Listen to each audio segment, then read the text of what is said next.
groupe Les Républicains.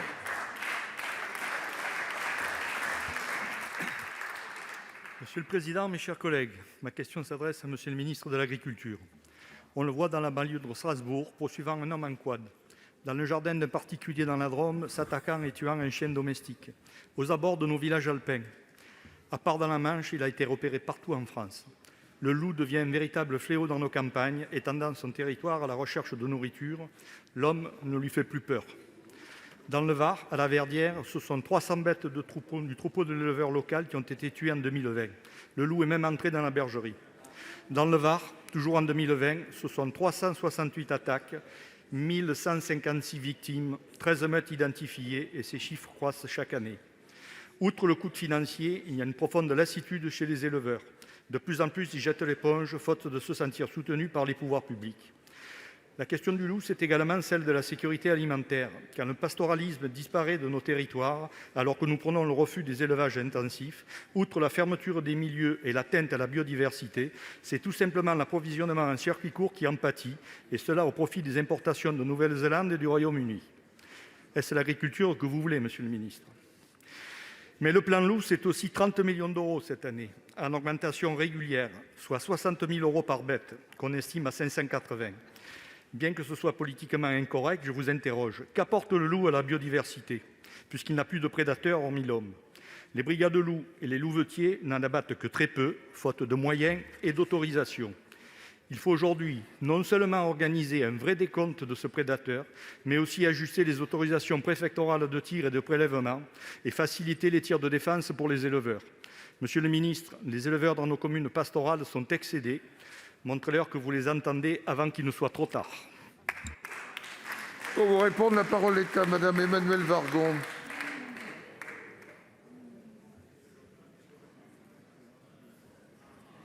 Monsieur le président, mesdames, messieurs les sénateurs, monsieur le sénateur Jean Bacci, nous avons sur ce sujet deux préoccupations extrêmement importantes à concilier. L'une, c'est bien la préservation de la biodiversité. Et la préservation de la biodiversité, nous en avons besoin, du plus petit, du papillon, de l'abeille, au plus gros, aux grands prédateurs. C'est toute la chaîne de la biodiversité que nous devons préserver. Et ce sont les engagements que nous avons pris en signant la Convention de Berne en 1979 pour la réintroduction maîtrisée du loup. Et l'autre, vous l'avez dit, c'est la protection de nos éleveurs, le soutien à l'agropastoralisme, la nécessité absolue que nous avons à soutenir cet élevage dans nos montagnes, dans nos territoires ruraux. Et ce que fait le gouvernement avec le plan loup depuis 2018, avec toutes les mesures prises, c'est de rendre possible cette coexistence. Ça veut dire des prélèvements. Vous savez que des prélèvements ont lieu avec la brigade loup de l'OFB, avec les lieutenants de louveterie. Nous avons augmenté le taux possible de prélèvement qui passe maintenant de 17 à 19 %, ce qui veut dire que nous régulons la population avec des mesures de protection. Et oui, nous finançons ces mesures de protection parce que c'est le prix à payer pour maintenir cette biodiversité. Et avec l'indemnisation des éleveurs, avec des barèmes qui se sont améliorés. Et pour la première fois dans certains départements, les dégâts ont baissé en 2020. Donc ça veut dire que ces mesures de protection, elles sont efficaces et elles produisent des effets. Est-ce que ça peut s'améliorer encore ? Oui. Et le gouvernement est prêt à être dans cette amélioration continue pour que les mesures soient encore plus efficaces, encore plus précises, encore plus en soutien des éleveurs. Est-ce qu'il faut sacrifier totalement la biodiversité au mépris de nos engagements internationaux, au mépris de la préservation à moyen terme de toutes les espèces ? Non.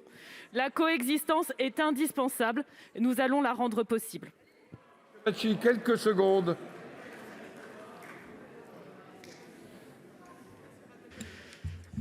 Madame la ministre, vous me parlez de biodiversité philosophique. Moi, je vous parle de celle du terrain.